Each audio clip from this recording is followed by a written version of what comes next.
2013. Hey friends, let's take a walk down memory lane, shall we? The year is 2013. Summer's drawing to a close, and Payday 2 is just about to be released.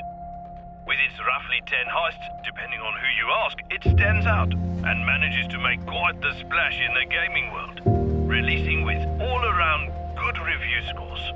Not even a month after the game's launch, the Diamond Store heist releases for free to all players. And before the year is up, the ever-hard-working Payday 2 developers managed to release another heist, the Armored Transport, along with their first Gate weapon pack. And to round off this historic year, we even produced a whole Christmas album. What a year for sure.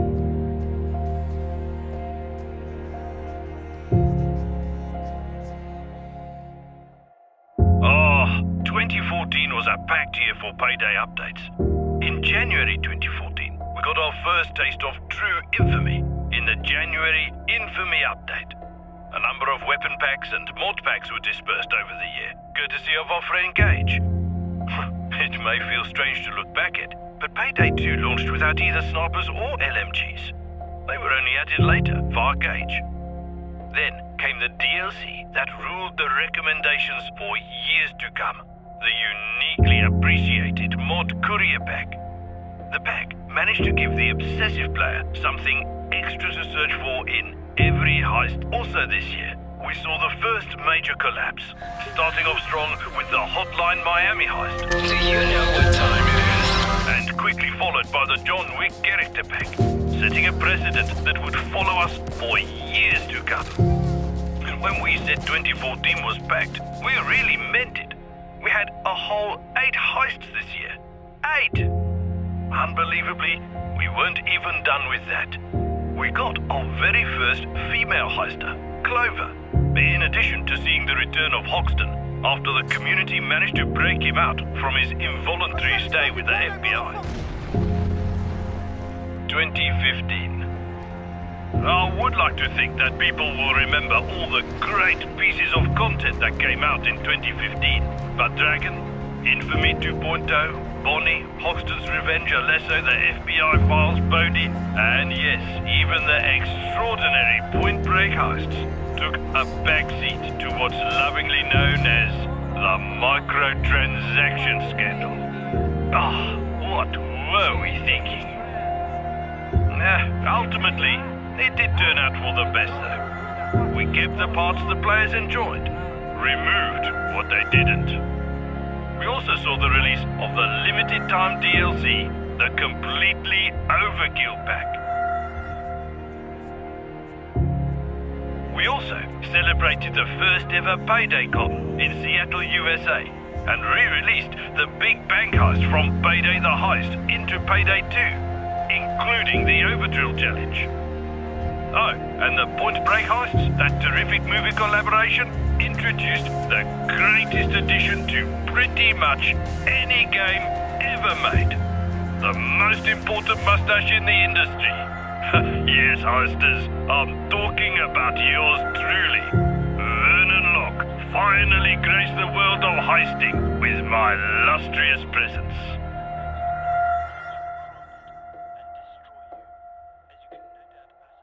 In 2016, we got busy with the collabs, among the first of which was the much-beloved Goat Sim heist, followed quickly by the Dead by Daylight Moss Pack, born from the first publishing deal for our budding studio.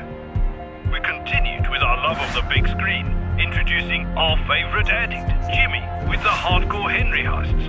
Along with 5 humble bundle Moss Packs, this was a busy year indeed.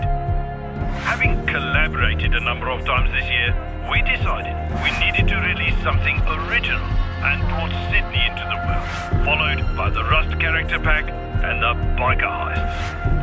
This was also the year when we hit a whopping 4 million members in our Steam community. Way to go, heisters! We celebrated Crimefest this year with a whole slew of new things. New difficulties, concussion grenades, the first appearance of the medic enemy, mutators, and the return of the panic room heist. Truly, a celebration for the ages. Surely we must have been done by then. No, not even close. John Wick got his very own weapon pack. We added a Halloween update, hosted the PAYDAY-Con 2016 in Melbourne, Australia. We even released a Christmas heist, the Scarface pack, and moved the whole gang into a new safe house. Oh, what a year! In 2017, we started working at a somewhat more reasonable pace, but still managing more releases when compared to most other games at the time, mind you. Starting off the Lunar Year of the Rooster with a mask pack. Hot on the heels of that, a Shadow Warrior collaboration. Also in 2017, we had the honor of working with the great actor Lance Reddick as contractor in the John Wick heist. We made a fun April Fool's joke that ended up becoming a not so well rated DLC. Yeah, but on the upside, we saw the return of Heat Street. Then it happened, the Search for Kento event. A website that's very much still worth a visit. The wonderful voice acting of Heroes actor Igawa Toga alone makes it worth a visit.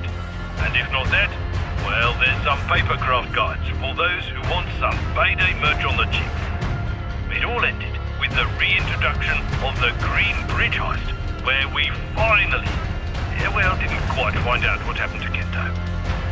Barely a month after this giant event, we saw the introduction of Sangres, our first Latin American heister, and much appreciated part of the Payday gang.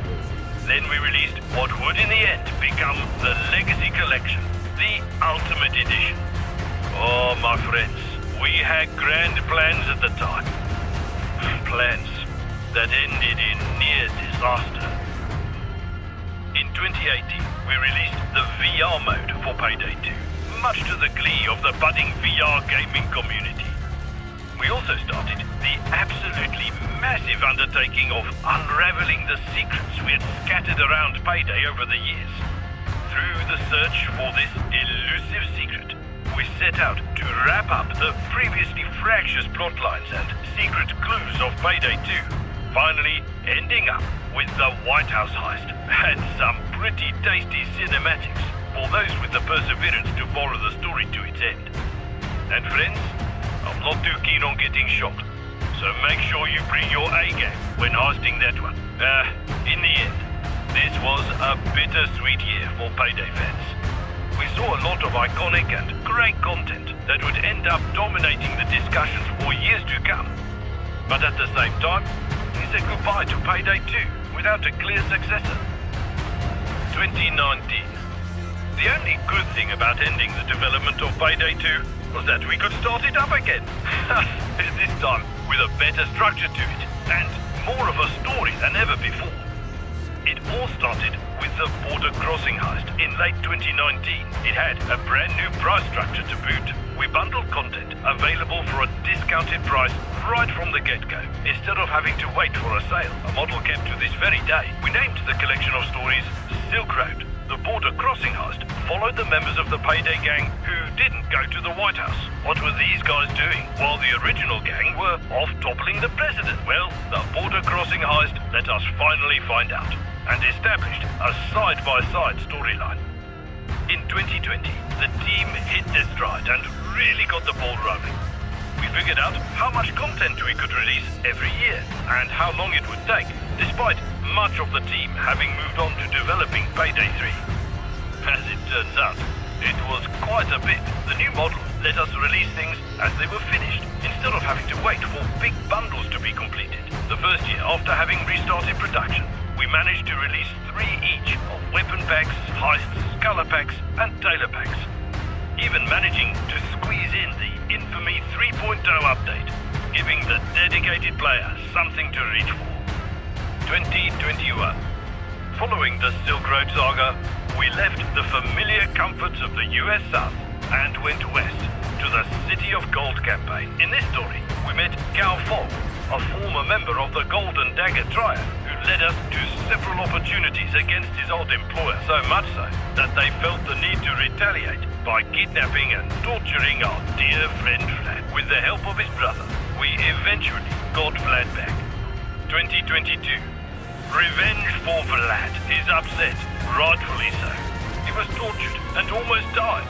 That's enough to make anyone angry. We broke Vlad free in the Ukrainian prisoner heist. Much to his relief, was freed.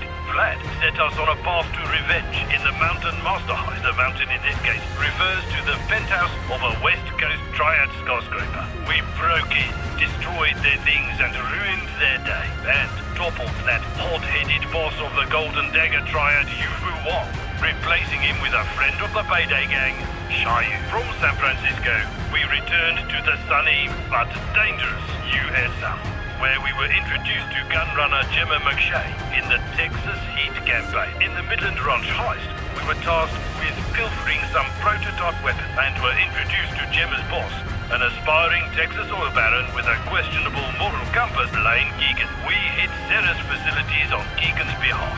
And with the Lost in Transit heist, 2022 came to an end.